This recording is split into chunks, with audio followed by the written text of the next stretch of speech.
Қайырлы күн баршаңызға. Бүгін сіздермен өте тез дайындалатын коржик дайындайтын боламыз. Құрамына жұмыртқа, сары май қосылмайды. Сол себепті жасап көріңіздер. Видеоны соңына дейін қараңыздар және де арнама тіркелуді ұмытпаңыздар. Алдымен ыдысымызға айранды құятын боламыз. Қою айран болған жақсы.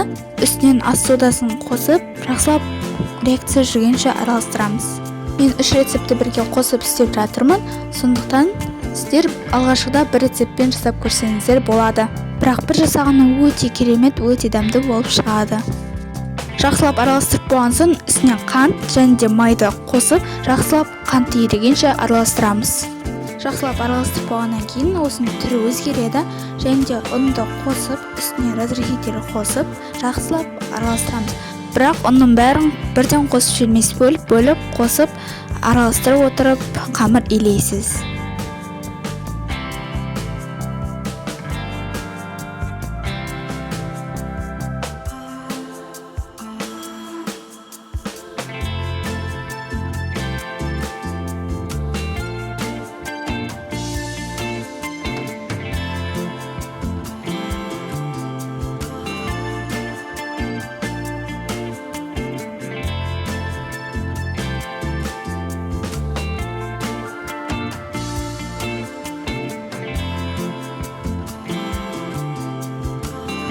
Бізде енді осындай қолға кішкене жабысып тұратын қоймалжың қамыр шығады.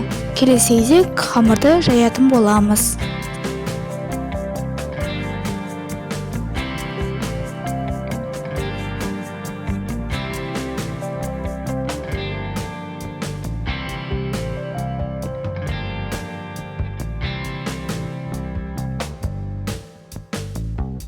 Қамырды қатты жұқа қылып жайып жібермеңіздер. Егер де қатты жұқа қылып жайып жіберген жағдайда қамырларыңыз піскен кезде қытырлақ болып шығатын болады. Сол үшін орташа қылып жаятын боламыз.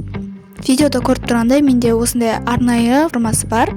Егер де бұндай форма болмаса, кәдімгі шай ішетін кесенің формасымен кесіп істесеңіздер болады.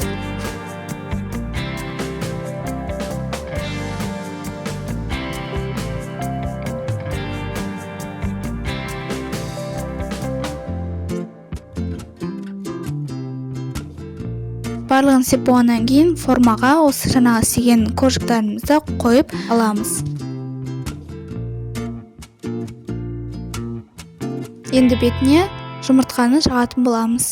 180-200 градуста қызған пеште 15 минут көлемінде қызарғанша пісіріп аламыз.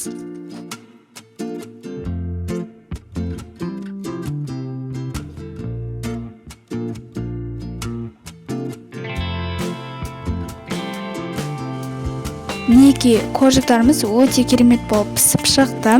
Әрі коржиктарыңыз өте тез дайындалады, жасау жолы өте оңай. Егер де видео ұнаса, арнама тіркеліп, лайк басып, комментарий қалдыруды ұмытпаңыздар. Келесі кездескенше аман сау болыңыздар.